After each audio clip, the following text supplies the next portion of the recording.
بسم الله الرحمن الرحیم. شروع کوم په نامه د رب ذوالجلال چې بخونکی او مهربانه دی.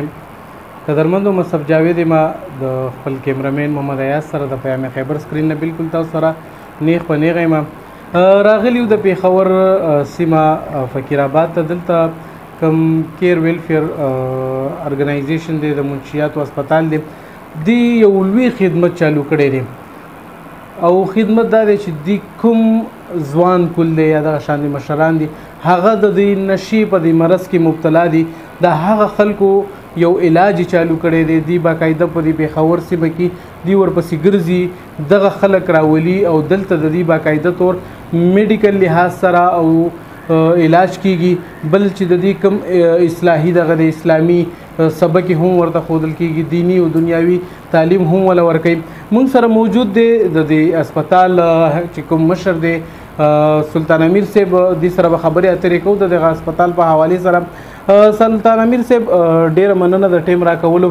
دا راته ووایي چې خدمت خو ډېر لوی یو جهاد دی که نه، ځکه چې دغه شان د خلکو علاج کول او دا خلکو د یو ښه ژوند طرف ته راوستل دا ډېر لوی عبادت دی.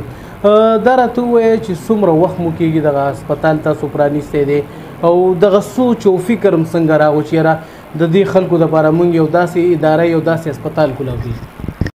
پهله خو ستاسو ډېره مهرباني برادر چې ستاسو راغلی دا قیمتي وخت مو موږ ته راکړو. د دې مشرې په حوالې سره تاسو یو داسې قدم اوچت کړو چې یاره موږ به دا خلکو ته د مشرې حالات وښیو چې یاره دا څه چلو دي په نن سبا څه حالات دی. الحمدلله موږ خو چې 2016 نه کوم دی چې چیرمین صاحب زموږ کیر ویلفیر ارګنایزیشن چې کوم نوم دی هغه 2016 نه په دې نشې خلاف باندې کار کوي.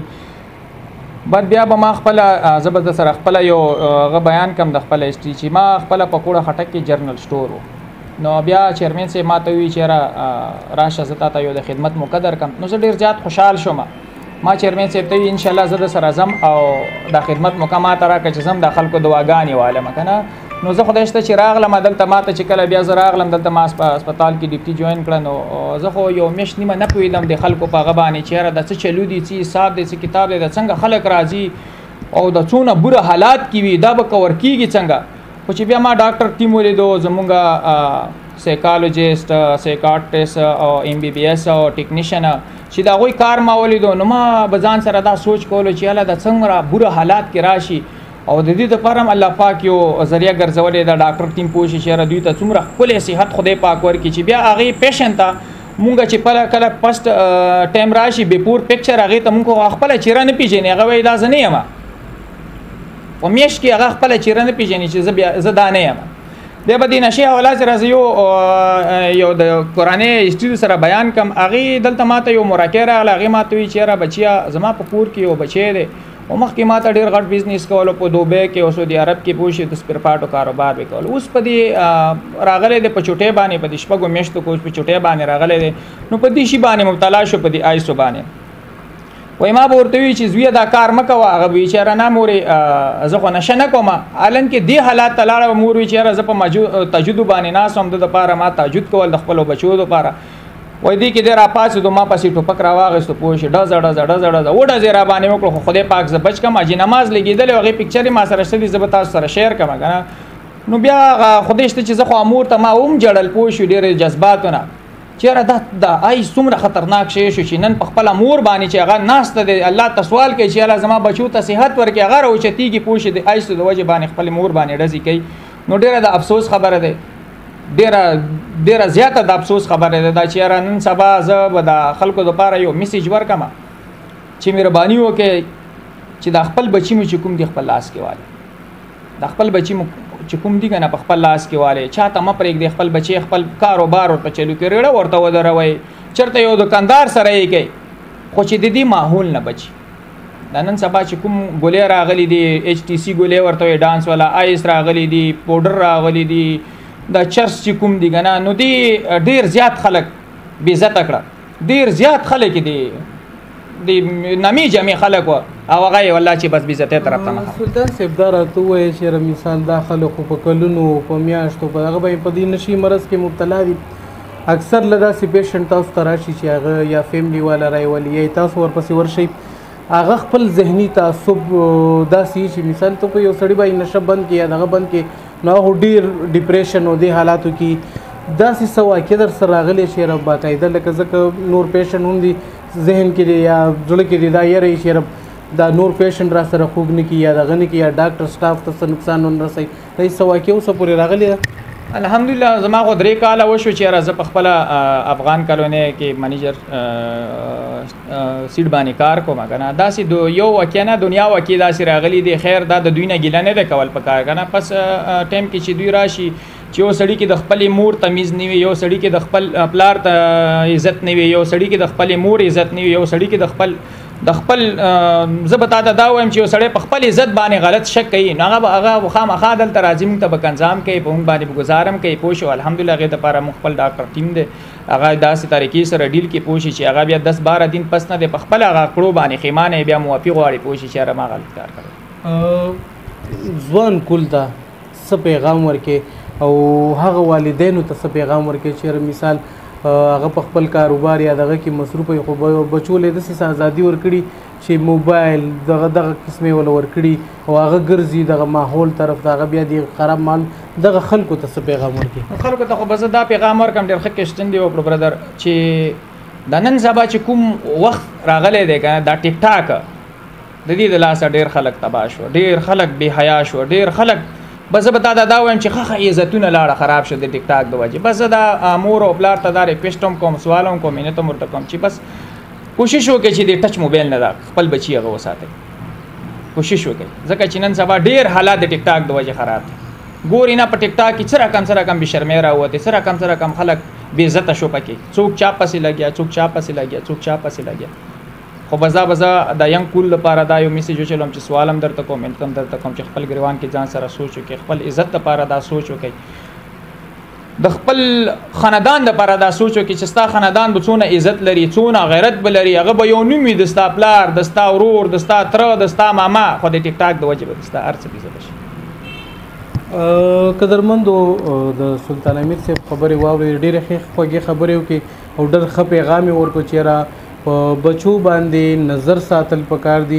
آیا منو چې یو سړی به کاروباري هغه به زیات تر کور ته خو نه لازمي د په نن سبا معاشره کې چې کوم حالات روان دي په دغه معاشره کې نن سبا حالاتو کې ټیم ورکول بچو ته، هغې ته یو ښه تربیت ورکول، سکول او دینی مدرسو کې داخلول.